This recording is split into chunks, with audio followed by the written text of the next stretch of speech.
Hello friends, how are you? I think all are fine. So Eklavya model residence school हैं जो उनके exam जो है कंफर्म हो जाएंगे। 24 को आखिरी एग्ज़ाम होगा, जिसके बाद आपकी 1 वीक या 10 डेज़ के अंदर अंदर आपके आंसर की आ जाएगी। और उसके बाद स्टूडेंट्स के माइंड में यही है कि मैम जो सेंटर्स अलॉट होते हैं, क्या वो होम डिस्ट्रिक्ट में अलॉट होंगे या फिर किस तरह से क्या कुछ अलॉट किए जाएंगे। तो देखो, जो कुछ यहाँ पे मेंशन है वो इनकी साइट से ही हम चेक करके दिखा देते हैं आपको, क्योंकि जो सेंटर हैं अलॉट वो आपकी प्रेफरेंस के बेस पर ही होंगे, लेकिन वो आपकी मेरिट लिस्ट के ऊपर मैटर करता है कि भाई आपका स्कोर कितना है, किसको पहले प्रेफरेंस दी जाएगी। एज का क्राइटेरिया भी रख सकते हैं इसके अंदर वो, और उसके साथ साथ मेल फीमेल का क्राइटेरिया भी। तो बहुत सारी चीज़ें मैटर करती है, आपका स्कोर भी मैटर करेगा, ठीक है, आपकी एज भी मैटर करेगी उसके बेस पर। और उसके साथ साथ शायद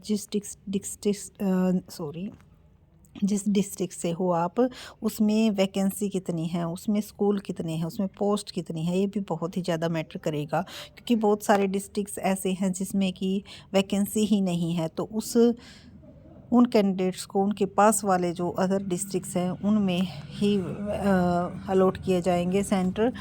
तो एक बार देख लेते हैं भाई। देखो, इसमें मेंशन है जैसे कि कितने यहाँ पे स्पेशली मेंशन है कि सैमसंग स्कूल 3 हैं, लेकिन अभी तक लद्दाख में अभी तक एक भी स्टूडेंट स्कूल नहीं फ़िलहाल फंक्शन में है। तो इस तरह से जो सैमसंग है, क्या पता अगर आपके एरिया में अगर सैमसंग है, जम्मू एंड कश्मीर में 6 सैमसंग है और 6 ही फंक्शन है, स्टूडेंट्स 399 हैं। तो देखो, कुछ ऐसे स्कूल हैं जहाँ पर अभी तक फंक्शन में नहीं आए हैं, लेकिन गवर्नमेंट ने अप्रूव कर दिया गया है, तो वहाँ पर भी आपकी जो है ट्रांसफ़र हो जाएगी। ऐसी टेंशन की बात नहीं है। लेकिन सेंटर जो अलॉट होंगे वो आपकी मेरिट लिस्ट, आपकी एज क्राइटेरिया और आपकी मेल फीमेल कैंडिडेट्स भी यहाँ पे, क्योंकि फ़ीमेल को प्रेफरेंस दी जाती है होम डिस्ट्रिक्ट के लिए, ठीक है। तो जिनके एरिए में है और स्कोर काफ़ी अच्छा है तो उनको अपॉर्चुनिटी है ये। और उसके साथ साथ यहाँ पर आपको दिक्कत नहीं होगी, क्योंकि यहाँ पे आपको रेजिडेंशियल स्कूल है, तो बच्चों को भी वहीं पर रहना होता है और स्टाफ को भी वहीं पर खाने और रहने का अरेंजमेंट होता है। तो वो प्रॉब्लम आपको यहाँ पे नहीं आएगी। लेकिन ये तो है ही भाई, अपने जो डिस्ट्रिक्ट है उससे अलग आपको, अगर आपके डिस्ट्रिक्ट में नहीं है तो अलग जगह ही आपकी पोस्टिंग होगी। और उसके साथ साथ वैकेंसी भी, क्योंकि अगर एक डिस्ट्रिक्ट से ज़्यादा कैंडिडेट्स जो है पास हो जाते हैं, लेकिन वहाँ पर इतनी वैकेंसी नहीं है, तो अकॉर्डिंग टू मार्क्स उनका देखा जाएगा कि भाई मार्क्स किसके ज़्यादा हैं, उसके बेस पर ही प्रेफरेंस दी जाएगी, ठीक है। तो कैंडिडेट्स जो हमारे हरियाणा से थे वो पूछ रहे थे कि मैम यहाँ पे सेंसन है या नहीं है। तो देखो, हरियाणा में फ़िलहाल एक भी फंक्शनल भी नहीं है और ना ही अभी तक सेंसन हुआ है। क्यों? क्योंकि ये वहाँ उस एरिया में सेंसन किए जाते हैं जहाँ पर ज़्यादा नंबर ऑफ़ क्वांटिटी होती है एसटी स्टूडेंट्स की। तो हरियाणा में अभी तक सेंसन नहीं किए गए हैं। इसके साथ साथ हम राजस्थान में देख सकते हो, फ़िलहाल सेंसन 31 है, 30 फंक्शनल में है, यानी कि ओनली 1 स्कूल ऐसा है जो कि फ़िलहाल फंक्शनल में नहीं है। उसके साथ साथ आप हरियाणा के टच में जो भी है, पंजाब में भी फ़िलहाल कोई ऐसा स्कूल नहीं ओपन किया गया है और ना ही अभी सेंसर हैं। तो इस तरह से आप यूपी में जो है 4 स्कूल सैंक्शन किए गए हैं, जिसमें से 2 फंक्शनल में हैं, ठीक है। और स्टूडेंट इनरोल्ड इनमें 653 बच्चे हैं, ठीक है। तो बहुत सारे एरियाज़ ऐसे हैं जहाँ पे कि सैंक्शन किए जा चुके हैं और अभी तक फंक्शनल में कम ही आए हैं। क्योंकि कुछ तो अभी तक इनकी जो है फर्स्ट टाइम में परमानेंट वैकेंसीज़ निकली है, अभी तक ऐसे ही कॉन्ट्रेक्चुअल बेसिस पे ये चल रहे थे। तो इसीलिए फ्रेशर से पीजीटी, टीजीटी, पीआरटी और नॉन टीचिंग की सभी पोस्टें फ़िलहाल फ्रेश कैंडिडेट्स के साथ इनमें फिल की जाएंगी। और जो नॉन फंक्शनल स्कूल हैं या फिर न्यू सेंसन्स भी हो सकते हैं, क्योंकि अब जो है गवर्नमेंट ने इनकी तरफ जो है ध्यान दिया है और गवर्नमेंट चाहती है इन स्कूलों के बच्चों को आगे बढ़ाया जाए, ठीक है। सबसे ज़्यादा और देखो, ये मध्य प्रदेश, इसमें 63 फंक्शनल है, 70 सेक्शनल हैं, ठीक है। Student enrolled 22,888। तो देखो कितने सारे बच्चे जो है यहाँ पर, क्योंकि ये उन्हीं एरिए में ज़्यादा ओपन किए जाते हैं जहाँ पे एसटी कैंडिडेट्स ज़्यादा हैं, ठीक है। एसटी फैमिलीज़ ज़्यादा हैं, तो वहाँ पे एसटी स्टूडेंट्स भी ज़्यादा होंगे, तो वहीं पर ताकि उनको जो है दिक्कतें ना आए और उसके आसपास के एरिए के वहीं पर जो है एडमिशन ले सकते हैं। जैसा कि आपने देखा, हरियाणा और पंजाब में अभी तक एक भी स्कूल जो है ना तो फंक्शनल है, ना ही अभी तक सैंक्शन किया गया है। लेकिन ऐसा नहीं है कि आगे नहीं होगा, और जो आसपास के डिस्ट्रिक्ट्स हैं उनमें आपकी ज्वाइनिंग करवाई जाएगी, और वो आपकी मेरिट लिस्ट के ऊपर डिपेंड करेगा कि भाई आपकी मेरिट लिस्ट क्या है, एज का क्राइटेरिया, और आपकी जो है सेक्स क्या है, मेल फीमेल, ये भी मैटर करता है।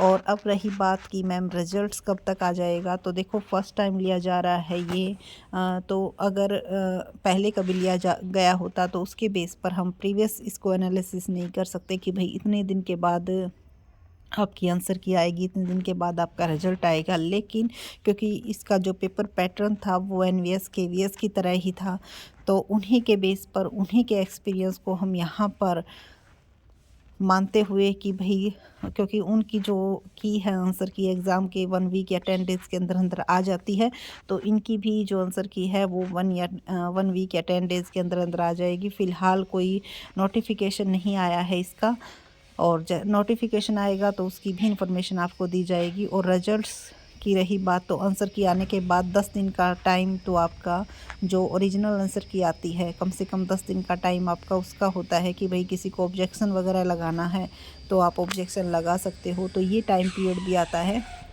तो इस टाइम पीरियड के बाद कम से कम 15 या 20 दिन का टाइम तो ज़रूर लगेगा आपका रिज़ल्ट आने में, यानी कि 1 मंथ आपका लग जाएगा रिज़ल्ट आने में। और उसके बाद जो है डॉक्यूमेंट्स वेरिफिकेशन, या फिर जिस कैटेगरी में जैसे प्रिंसिपल है उनमें इंटरव्यू वगैरह रखा गया है। तो कहीं ना कहीं यही माना जा रहा है कि जो न्यू सेशन होगा, यानी कि अप्रैल से जो सेशन स्टार्ट होगा उसमें इन कैंडिडेट्स की ज्वाइनिंग करवाई जाएगी, ताकि न्यू सेशन के स्टार्टिंग से ही जो परमानेंट टीचर्स हैं या फिर जो स्कूल्स हैं उनको अपना स्टाफ मिल सके, जो काम है वो अच्छे से हो सके। तो जल्दी से जल्दी हर एक चीज़ करवाई जाएगी, और फुल स्टाफ के साथ जो है स्टूडेंट्स को अच्छे तरीके से, ताकि अच्छे तरीके से उनकी टीचिंग हो सके, और न्यू सेशन के साथ न्यू स्टाफ भी अवेलेबल करवाया जाएगा सभी स्कूलों को जहां पर परमानेंट नहीं लगे हुए हैं, या फिर जहां पर वैकेंसीज़ है उन सभी की रिक्वायरमेंट जो है पूरी की जाएगी, ताकि बच्चों की पढ़ाई का कोई नुकसान न हो सके।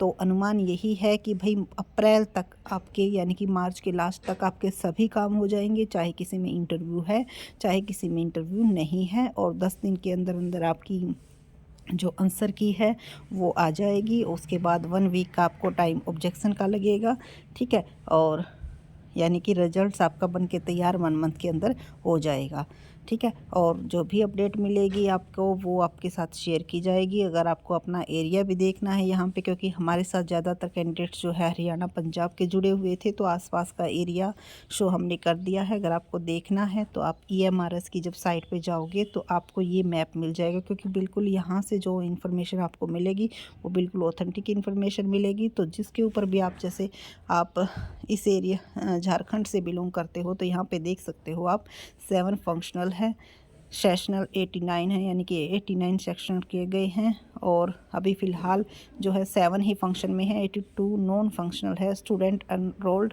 32,002 हैं, ठीक है। तो इस तरह से आप अपने एरिया के अकॉर्डिंग देख सकते हो।